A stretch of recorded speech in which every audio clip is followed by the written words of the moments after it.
Telugu Desam, Janasena, BJP ప్రభుత్వం అధికారంలోకి వచ్చిన తర్వాత ఎంత పెద్ద ఎత్తున ప్రజా సంక్షేమ అభివృద్ధి కార్యక్రమాలు చేస్తూ ఉన్నారో మనందరం కూడా చూస్తూ ఉన్నాం. దానికి ఉదాహరణే ఈరోజు మన పాలకొల్లు నియోజకవర్గంలో మరి 86 మందికి 62,32,287 మంది రూపాయలు ఈరోజు ముఖ్యమంత్రి సహాయ నిధి నుంచి మీ అందరికీ కూడా చెక్కులు ఈరోజు అందజేయడం జరుగుతుంది.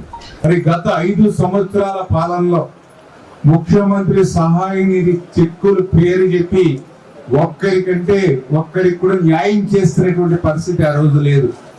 100 మంది అప్లై చేసుకుంటే అరాకొర ఒకరికో ఇచ్చి చేతులు దులుపుకునేటువంటి పరిస్థితి.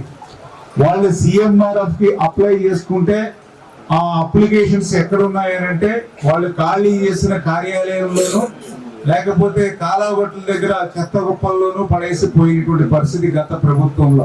ఈరోజు ముఖ్యమంత్రి సహాయ నిధి ఈరోజు నా దగ్గరకు వచ్చి మీరు చెక్కులు తీసుకుని వెళ్తూ ఉన్నారని అంటే మీ గ్రామంలో మీ వార్డుల్లో మన నాయకులు కూడా మీకు తోడ్పాటును అందించి మీరు ఎట్లా వైద్యం అందుకుంటుంది అని మీ యొక్క యోగక్షేమాలు చూసుకోవడమే కాకుండా మీ యొక్క బిల్లును కూడా తీసుకొచ్చి నాకు తెలియజెప్పి మీకు చెక్కులు ఇస్తున్నారని అంటే కార్యకర్త నుంచి నాయకుల వరకు కూడా ఎంత క్రమశిక్షణతో గాని ఎంత మానవత్వంతో గాని ఈ తెలుగుదేశం, జనసేన, బీజేపీ నాయకులు పనిచేస్తున్నారో ఒక ఉదాహరణ. నేను ఎందుకు ఈ మాట చెప్తున్నానంటే మా నాయకుల పనితీరు ఇట్లా ఉంటుంది, మా కార్యకర్తలు ఇట్లా పనిచేస్తాం మీకోసం. గతంలో ఉన్నటువంటి పాలనలో మీరు చూసారు, అప్పుడు ఉన్నటువంటి నాయకులందరూ కూడా బిజీ. దేంట్లో బిజీ? ఇటువంటి కార్యక్రమాల్లో కాదు, శాండ్ లో బిజీ.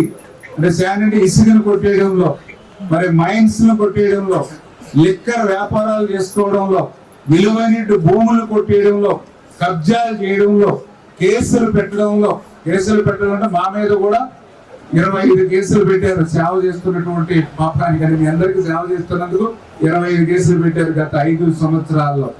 ఒక ఎమ్మెల్యేగా ఉండి ఇటువంటి ప్రభుత్వ కార్యక్రమంలో పాల్గొనడానికి వెళ్తే మరి ఆ రోజు మా మీద కూడా మరి దాడి చేసి ఆ రోజు మా మీద కూడా మొట్టు పెట్టాలనేటువంటి ప్రయత్నం కూడా మా మీద చేసినటువంటి పరిస్థితి. అంటే వాళ్ళ సమయం అంతా కూడా కేసులు, కక్షలు, వేధింపులతోటే వాళ్ళ పాలన చేసినటువంటి పరిస్థితి. కానీ ఈ రోజు మీరు చూస్తూ ఉన్నారు, ఒక్కరోజేనేమో ప్రతి వారం ఇట్లా ఇస్తూ ఉన్నాం. చేత ఈ రకంగా పనిచేసేటువంటి ప్రభుత్వానికి, పనికి రానిటువంటి ప్రభుత్వానికి ఉన్నటువంటి తేడా ఏంటనేది ఇదే ఒక ఉదాహరణ. మరి వేళ ఆసుపత్రుల్లో మెరుగైన వైద్యం అందించాలి, పేదవాడికి, మధ్యతరగతి వారికి కూడా వైద్యం అందించాలని ఆలోచనతో కూడా ఈ ప్రభుత్వం పనిచేస్తుందనే విషయాన్ని కూడా ఈ సందర్భంగా తెలియజేసుకుంటూ, ఈ రోజు ఇంత కష్టపడి మేము ఈ చెక్కులు మీకు అందజేయడానికి కారణం ఏంటంటే మేము కానీ, చంద్రబాబు నాయుడు గారు కానీ, పవన్ కళ్యాణ్ గారు కానీ ఈ కష్టాలు మేము చూస్తాం దగ్గర నుండి. ఈవేళ మీకు అనారోగ్యానికి గురయ్యారు, ఆసుపత్రిలో చేరారు, ఆరోగ్యం కోసం అప్పు చేస్తూ బంగారం తాకట్టు పెట్టుకును, ఇల్లు తాకట్టు పెట్టుకును, వడ్డీగా తెచ్చుకుని వైద్యం చేయించుకున్నారు. మీ ఆరోగ్యం కుదుటపడింది, ఇంటికి వెళ్ళారు. కానీ మీరు తెచ్చిన అప్పులు మిమ్మల్ని వెంటాడుతూ ఉంటాయి. ఆ బాధ ఒక పక్కన ఆరోగ్యం కుదుటపడిందని సంతోషించాలో, ఆరోగ్యం కోసం ఖర్చు పెట్టినటువంటి డబ్బులు ఎట్లా సమకూర్చుకోవాలో అనేటువంటి బాధ, ఆవేదన మీకు ఉండకూడదు అనేటువంటి ఆలోచనతో ఈ రోజు మీకు ఇంత పెద్ద ఎత్తున సాయం అందిస్తూ ఉన్నాం. జాతి ఇటువంటి ప్రభుత్వాన్ని మీరు ఆదరించాలి.